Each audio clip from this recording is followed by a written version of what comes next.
Welcome everyone. This is our Wednesday Wisdom, where we go over tips, tricks, and information on band instrument repair. Today we're going to talk about our Wilmington logo on the Wilmington Baritone Saxophone that we have here. We just finished up our series on pivot screws, which Ryan graciously finished a solo. So, yes, I did. I'm hoping it was okay. I got locked in the room a little bit. It was.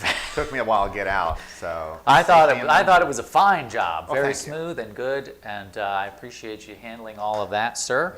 Yes, when you're out doing your scootering. I had a good time. Professional scootering. I feel refreshed. Yeah, no broken bones. That's always good. That is. I'm very Whether you're grateful. doing videos or scootering, it's always a good idea. So we do have a couple of announcements here at the beginning of the stream.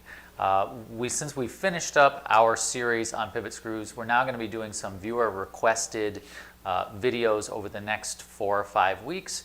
This week, of course, is how we do some engraving, and the next week we're going to be going over the balanced venting method, which is a method that we use to set our key heights in saxophone repair. It can also be transferred to woodwind repair in general. Yeah. So that suggestion came from a viewer. So if you have ideas for videos, just make sure you put them in the comments below so that we can add them to our lists if it's a type of video that we haven't covered before, or if we need to, go in depth on something. Absolutely. We'd be happy to. So we do have a hashtag. So put those in the comments below. Make sure you like, share, and subscribe. Make sure you subscribe because it will give us a little more reach with the channel as we've gotten better with the content. And click the bell. Click the bell. And the information that we're going through. So make sure you put the hashtag in for this week. This week's going to go over our wriggle cut hashtag. This is going to be in reference to the type of engraving that Ryan specializes in here at the Sax Pro Shop. And this hashtag is a little special. It is. It's very special. Because this drawing is going to be for a percentage off of the engraving course, and I'm just going to switch to this one. There it is. On October, whatever that says. 3rd through the 5th. October 3rd through the, thank you, sir. We are having an in-person engraving course here in Wilmington, North Carolina. So if you are anywhere in the world, you have enough time to start traveling here to You can make it. You can make it. You can make it. There it is. Get to us, and we will do an in-person course, and they're really fun. And it's the problem, well, not really the problem, but a thing to remember is that they're a very limited class size because of the very. It's a lot of one-on-one. Yeah, if the class hands-on. gets too big, yeah, it's hands-on. A lot of one-on-one kind of instruction. And if the class is too big, you kind of miss out on that one-on-one instruction. So yeah, so we limit the numbers.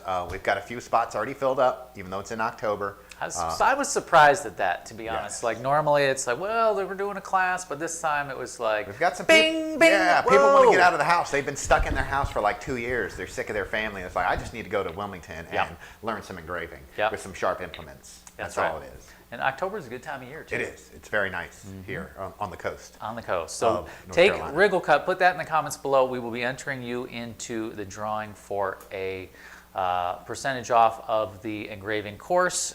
And what else am I going to say about that? I don't know. Just do that. Whether you watch this live right now or if you watch this in the next week, go ahead and do that because you can be entered into the drawing for that. Yeah. All right. So let's get on to the next part, Ryan, which is talking about engraving. Engraving the berry. We want to talk about, I'd like to have you go over the process of designing the engraving. So we take this stock horn, this is the Wilmington Baritone Saxophone, and there it is. This is not been engraved yet. Yep, there you can see, that's my outline there, that's the design. And that's all you see for now. That's it. That's the transfer that Ryan's going to talk about how he does. So Ryan, I just want to ask you, well, thank you so much for doing you're welcome. this, by Thank the way. you, Rich. I don't know of any other manufacturers. I think Cannonball does. They do. Yeah, Cannonball too. has some fantastic engravers that actually do the engraving in-house. But we're the only other one. That's cool. That I'm aware of. There might be others, but correct me if I'm wrong, and they will. Please do. But yeah, it's not a very common thing with the doing the engraving here in-house. We set it up. We do some modifications to it. I mean, it's really a great berry, great looking and great playing berry. Yeah. Not that I'm trying to sell it or anything. No, we're not doing that here. It is in stock, though. Yeah, it's in stock. You can buy it if you want, but I'm not trying to tell you to buy it, but you should buy it. So let's Let's talk about the process of Sure. your design. I know we have like a little kind of slideshow for that. We do. We have a couple little movies here. I'll start by saying when we first got the original prototype or final prototype of the Wilmington Bari, looked very similar to this, didn't have any engraving on it. So I had to not only put the engraving on it, but I had the hardest part is to come up with the engraving design. And when we show you pictures here, it's a bridge scene, and if you're familiar with the Wilmington area, we have the Cape Fear River that runs basically right through downtown. And then we have this Cape Fear Memorial Bridge that's very iconic in the Wilmington area. If you're from Wilmington and you see this picture, you're like, hey, that's the Cape Fear Memorial Bridge. That's right. That's exactly what they say, and they point too, which is very rude. They should not point. But yeah, so that's the scene. It's the Cape Fear Memorial Bridge. There's a couple other designs. The Wilmington logo goes on there as well. So I had to design that on the first one. So I actually hand drew it with a Sharpie on it, and then I engraved it. And then I had to figure out a way to duplicate that drawing on all the other berries that we get without having to sit here and draw it on every single one. So Okay. I do what is called a transfer. Okay, so I take these pieces of paper, I've done a transfer, I put it on, I use whatever kind of magic that I do, and it puts this slight inking, and you can see it there, right there. There it is. It's hard to see, but I can see it. Don't worry about it. But I do have a movie, a quick little, I guess a clip here of how I took the original design and made that into my transfer. So let's go to the movie here. So here it is. There's the iconic bridge scene. You can see what looks like a key guard foot, because it is. Now, why is there a key guard foot in your design? That's for placement. So you can Okay. see there how it's in the picture, and I just did that so I can place them in the same direction, same placement all the time. But there it is. So I had to take a picture of the engraving, and you can see it's actually 3 pictures back to back. And then I trace over that with this whatever program that I'm using, and that gives us the final bridge scene that I use to actually make it. And here it is. You want to see what it looks like. Here it is with all my notes. But that's the bridge scene. That's all my notes with the different types of engravers that I use. And that's how I made the transfer. You can see here's a transfer. There it is right there. So you started out with so that was a little bit of an animation of the scene happening. Yep, making that tracing, making that transfer, which is essentially this. And now I'm able to do that on all the berries. Okay. And make them look all the same. And I do have another movie, if that's okay with you. Yeah, no, please go ahead. So here we go. So okay, so wait. Can we pause that for a second? Is that once you get it going there? Just size it just right. So this is the beginning of the movie. I know. So you can see here what I have is these are the actual transfers. The thing you'll notice is the Wilmington is written backwards. Yeah, what's up with that? What's up? What's up with that, Ryan? And that is because I need that ink to be facing down, and that's what will actually make the transfer. So when I print everything out, I have to reverse it. So you can see here it's been reversed. Okay. Let's go ahead and play this movie here. So Get there in. it is. Nice little Ken Burns zoom effect. I like it. So there's the Wilmington logo. Capital There, T. Yep. You can see here I cut it out. And then what I have to do is I have to make these little relief marks. And there's the little slits. And then I put little pieces of masking tape. And this is what's going to actually hold it to the surface of the berry. Okay. There we go. So there it is. And you can see there's the tape. So I'm just going to tape that And right to the berry bell. There it is. The You can slits allow for you to curve it around the Exactly. round So, the curved bell. Yeah, so it lays flat. Okay. Yep. Cool. And then So there we are. After I apply the solution to it, that actually transfers that ink to the surface of the berry. So there we are. There's the transfer that you can see. It's very light, very faint. You can see it in person. And then there we are onto the bridge scene. And so I noticed that the bridge scene is, I'll just say it's right side up. Yeah, again, this is also reversed as well. Okay, and you have that guard tab there, and There then it is. here we have it again, but the guard tab is removed. Now, why is that? That is so I can make the placement. So I use that guard tab as a kind of a reference point. Okay. And they're making the slits for, again, being able to lay this piece of paper flat. There's my masking tape. A lot of masking. I go through quite a bit of masking tape. And there you can see how it's placed to get right against that key guard. I'm just kind of laying it flat. The big thing is getting that lamp post so that it's straight up and down. Yes. Because if I don't get it straight up and down, it does affect the tuning. It doesn't. Not at all. Not at all. That does not do anything. There you can see it laid flat. I appreciate that. That was funny. So there it is, using that guard tab as my reference point. Everything's hopefully nice and straight. Okay. And then there you can see after I use that special solution to actually apply the ink, you can see how it kind of bleeds through the paper slightly. And so now we're right side up. Now we're right side up. And you can see when I peel that up, it allows that ink to kind of stay there, and that is the way it looks. There, here we are at the bottom section. You can see my little marks there. I use that because I line those up with the two key guards' feet on the bottom. So where the arrows are, that lines up with the clothing guard Exactly. key feet? Well, it would be the low B and the low B flat. Oh, okay, sorry. The guard Yep. foots. Yep. So Oh, there we okay. are. So on the left side of your screen, you can see the little guard tab Yep. kind of peeking through on the bottom there. Yep. That's where the bottom arrow aligns? Yep. Yep. Everything's going to line up there, and then you can see again cut out my numerous bits of masking Should you be tape. showing people this? I mean, Oh yeah, this is trade secrets right here. If they want to learn how to do it for real, come to the class, October 3rd through the 5th. So here we are, a quick little movie of the transfer, the layout. You can see all the triangles. There's the bridge scene again. It's very light. Okay. That's okay. So there we are, the bridge scene. Everything's lined up with the key guard. There's that lamp post, nice straight up and down, and there's the Wilmington logo. Plenty of smudges in there. And there you can see it is spelled correctly, hopefully. So there we are, and that's what I follow when I do the actual engraving. And when it's been engraved, this is essentially what it looks like. Okay, so we've got the... So you have all the triangles, and then you have the bridge scene up here at the top, again, lined up with the key guard. Now that's very pretty. And I pause the video because I just want to kind of get a closer look. So you've got the bridge scene, but you also have in the foreground there a lot of vertical, that's like a boardwalk, and those are supposed to be wooden posts. How did you get, look at that, how did you get so many, what kind of cut is that actually called? We'll get in there. We're not going to... We'll get there. Okay, We'll get sorry, there. I had to get ahead of myself there. So there we are. So That's there's the bridge super scene. There's cool. the lamp post, straight up and down, Cape Fear Memorial Bridge, and we'll zoom up to the top here. And there it is. Look at right that, there. capital T, capital W. Yeah. And Ryan, what is the origination story behind using the state for the logo? This logo was actually designed by Jace Dumars. So he's the one. Yeah, he's the one that designed this logo. I just go and actually engrave it on. Shout out to Jace. If you haven't checked him out, check him out on Instagram. Jace Dumars on Instagram. He's got tons of engraving And there work. we are, a nice close-up pic of the bridge. There's the bridge scene. There's the boardwalk with your railings, and then again, you have the nice lamp post. It's not on right now because it's daytime. And there's the final Wilmington. So there we are. Very nice.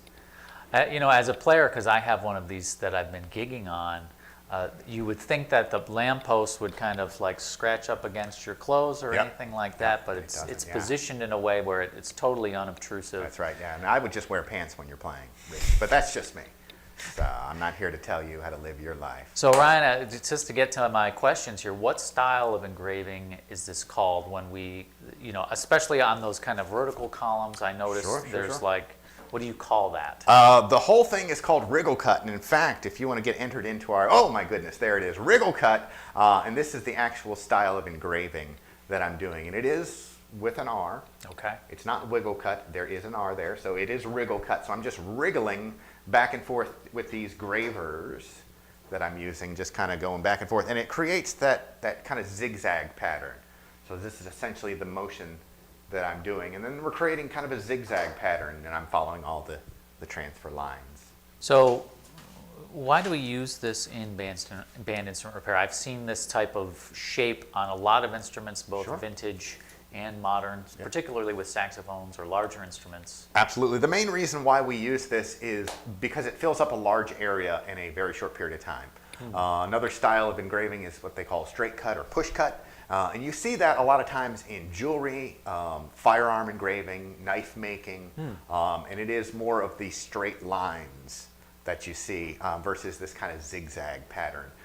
It would be very difficult to fill up a bari sax using those very straight cuts. I mean, it has been done, but for saving time, this is kind of what's traditionally used in band instruments, not necessarily repair. But as far as the engraving style is this wriggle cut. So like a lip plate on a flute, or the Naked Lady Yep. on the 12M, Absolutely, or the yeah. M series, Yep. And for the vintage cons, that's a straight cut. Is that Yes, right? yep, Okay. that would be the straight cut. What are some examples of the tools that you use to make this particular type of shape on an instrument? Two of the basic tools that I use for this, we have right here. This is called a flat, and the number is a 44. I have different numbers. There's 38, 40, 41, 42. I don't have a 43, but I do have a 44. And then there are other things called liners, and they're usually two numbers. This one is a 22-6, and the shape or the type of graver, being flat, gives you more of that flat zigzag pattern when you wriggle it back and forth. When you use something called a liner, it actually has kind of grooves on the bottom that create this dotted or dashed effect. So they still zigzag back and forth, but because it's not a complete flat bottom, it gives you this zigzag or dotted pattern. So I use a little bit of both. Traditionally, in older vintage instruments, you'll find more of the liners, although you will still find the straight cut or the flats. This you'll find a lot more in more modern horns. For the Wilmington Bari, I use a little bit of both because I like to use a little bit of texture and again, variety of different widths as well. So there you are. Those are the tools of the trade. There are more. There are multiple tools, but these are just two of the basic ones that I use for the Wilmington Baris. And if I want to get into this sort of trade or this, this sort of artisan technique, how do I get into it? That's a good question. We have a secret club meeting, and there's a secret handshake that you have. No, you can actually learn. It's one of those things that I've over the years kind of got a set of tools, practiced on my own. I did study with other people as far as the ins and outs of engraving. Which, if other people wanted to learn, they could actually come here and learn, because we do have a course. It's coming up October 3rd through the 5th. It'll be here in the Sax Pro Shop, here in Wilmington. In this room, actually not in this room, it'll be in a different room. It'll be in a much bigger room. We'll have way more room. If I could just say room one more time, there we go. But yes, we'll do it here in person, and seats are limited. So it's not going to be a huge class. It's not a big group. Really? Gigantic. Yeah, it'll be a small number of people. Spots are filling up. So if you guys are interested, I would definitely consider signing up as soon as possible. Yes, it's going to be a good time. My mouth is filling with words. Yes. The reason the class was placed in October was because there's a lot of technicians who are interested in engraving, but the summer is a time when they are just buried with different types of school work or rental returns or shop instruments, and the summertime is when they do all of that. Yep. Usually, October is when things start to cool off, and so if you are a pro, one of the people who signed up is a good friend of ours who's a professional technician and shop owner, and I think that's a big factor if you're a pro tech to know that the engraving course, of course, is after the busy season. Yep. And of course, if you're an amateur, if you're an artisan, or if you're an amateur technician and you're interested, well, it's after back to school. It's a good time. October is great in Wilmington. It's very nice here. Lots of good lunches. Good time to be outside after you're done working. There's a lot of breaks because there's a lot of breaks. Physicalness to this class. Yep, absolutely. A lot of doing this. Your hand gets tired. Your wrist gets tired. Your elbow, shoulder. Your eyes get tired. Sometimes you just got to take a nap. So Ryan, this kind of leads us back to the Wriggle Cut hashtag. Oh. If you want to get a discount on the class, that's going to be the prize for this week. So make sure you put that hashtag in the comments below. Make sure you like, share, and subscribe. Particularly subscribe to the channel. It lets us put a little more resources into these streams and the content that we're starting to put back into the world of YouTube. So make sure you do that. That would be great. Next week, we're going to be having our first viewer requested stream, which was the balanced venting method on key heights and how we're going to do that. So feel free to put your ideas for videos in the comments below as well. We really appreciate it. And we have about 4 to 6 weeks of viewer requested videos coming up. So Be a good time, yeah. Yeah. Answer a lot of questions, and, yeah. Absolutely. Talk So about instrument repair. we're looking forward to everything. I'm going to get this out of the way. Make sure you put that in the comments below. And until next time, happy repairing.